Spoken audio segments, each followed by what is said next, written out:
Settle down, now settle down, children. Be quiet, Susie. Yes, miss. Quiet. Watch you. Now today we're going to talk about nut allergies and Easter. Something that not a lot of people talk about, but is very important. Actually, I think I made a video on this. Yep. Hi, I am Itzsci. Do you guys like my handmade hat? It's a rabbit because it's nearly Easter. Yeah! Chocolate! Yeah! I love chocolate. Bit of a chocolate-holic, but oh well. But, you know, once upon a time, Easter wasn't that great for me. I mean, sure, you still get Easter eggs, but it was just, there was a problem, and my problem was I had a nut allergy. That wasn't great at all, because it means that there was lots of problems with Easter. So today, I'm going to talk to you guys about the problems with having a nut allergy. Before I do begin though, I do want to point out that up to 13 I had this nut allergy, and at 13 I grew out of it, which meant that for 7 years now I do not have an allergy anymore, which kind of helps me. So this is my points of having a nut allergy back 7 years ago, which may have changed now. 1. No typical eggs. Oh, you know that dairy milk that's on the shelf? That over there? Oh, you know that Fortune's that's over there? Yeah, you're not allowed that at all. Which means that you're not allowed typical eggs. These are the eggs like Dairy Milk, like Fortune's, like Lindor. Any of those eggs that you see in the supermarket that are around and have loads, yeah, that's great.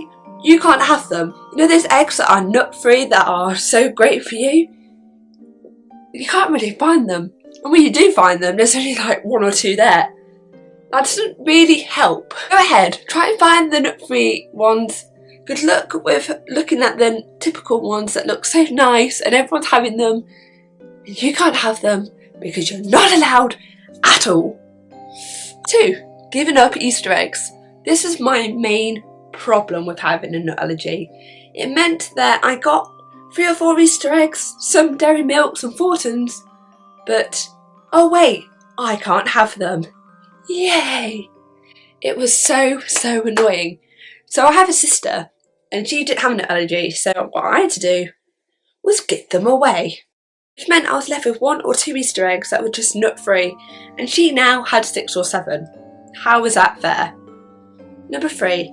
Hey everybody, I have a nut allergy. Hey you random person, I have a nut allergy. Hey parent of child I'm best friends with, I have a nut allergy. Yeah, that's right, you have to tell everybody you have a nut allergy. You're in a restaurant, you have to tell the waiter, you have to tell your school, you have to tell everybody. And it's not something to be embarrassed about, no. And it's not something you should be ashamed of having, no.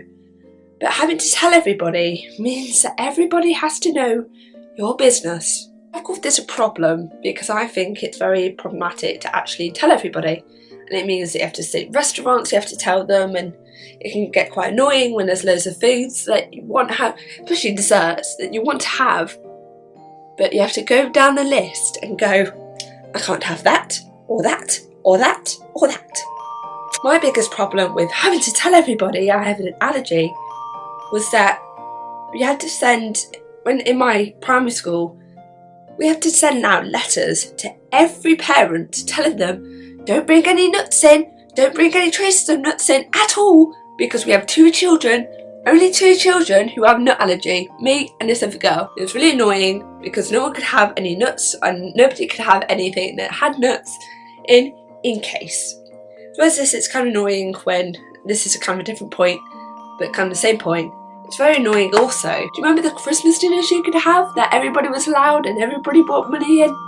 I wasn't allowed it at all. I was the only one who had a packed lunch, whilst everyone else had that lovely Christmas dinner. I had a packed lunch. 4. Carrying around an EpiPen / teaching others how to use the EpiPen. I've done a slash because it's kind of the same thing. He had a big pen and it had a needle in it. And for me, it was hazelnuts. If I had a hazelnut, if I accidentally had one, I wouldn't be able to breathe, and therefore this needle, you stick it in your thigh, and it should help you breathe for a few more seconds so you'd be able to be rushed to hospital. You had to carry this around with you in your purse, in your bag, anywhere you went. You had to carry this big EpiPen, and I'm sure a lot of my school actually had an EpiPen in the school. What I find this problem is that if you forget, you can't forget it. You have to have it all the time. You have to replace it all the time. You have to teach others how to do it. You have to make sure your friends know how to do it. You make sure your teachers know how to do it. Now, I know this is safety precautions, but carrying around a thing everywhere you go is just, ugh. Now, I'm lucky, but I'm sure you guys who do have an allergy and still have it, I'm so sorry. The fun part of having an EpiPen, though, is kind of sticking. I remember when I was younger, when we had to replace our EpiPen, we had to learn how to use it, which meant that we got a big apple and we stuck the EpiPen in this big apple, and it was just a fantastic feeling to think you could just slam it in, and that was the most fun part of having a nut allergy, but also a problem. 5. It may contain nuts, may contain traces of nuts, it's made in a factory with nuts. This is the most one. I hated this one. It meant that if anything may contain traces of nuts, made in a factory with nuts, or nuts in it, you couldn't have it at all. So no dairy milk products at all, because it's traces of nuts.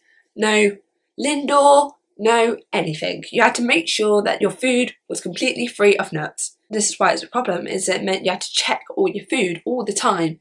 If you go down to the supermarket, you just want a little treat or something, you have to keep checking all the time, all your food. Make sure, at all times, so that the delicious food that you want, it contains traces of nuts. You can't have it at all. Number 6, the off chance you might grow out of it. Now, as I said before, I was 13, I grew out of it, but for me, it was a 1 in a million chance that I could, and I don't know how, I just did. I think this is a problem, and because I grew out of it, this wasn't really a problem for me. I think it's a problem for a lot of people, because you guys hear about this, and my mum heard about it from researching, and she told the doctor, and they said it's 1 million chance. You hear about it, and you get this big hope, and you're like, yeah, I could grow out of it, it'd be great, da, da, da, da, da. And then you don't. You get tested, and you just don't. And you find that you're still allergic to nuts. Your hope just gets put down, and that's a big problem, that you have that hope, that you have the off chance you might not be allergic to nuts anymore, and it's just incredibly hurtful. And I'm sorry if any of you guys have had that. As I said, I'm kind of lucky that I haven't. And that is all. So I hope you guys enjoyed. Please like, comment, share, subscribe, and see you guys really soon. Bye.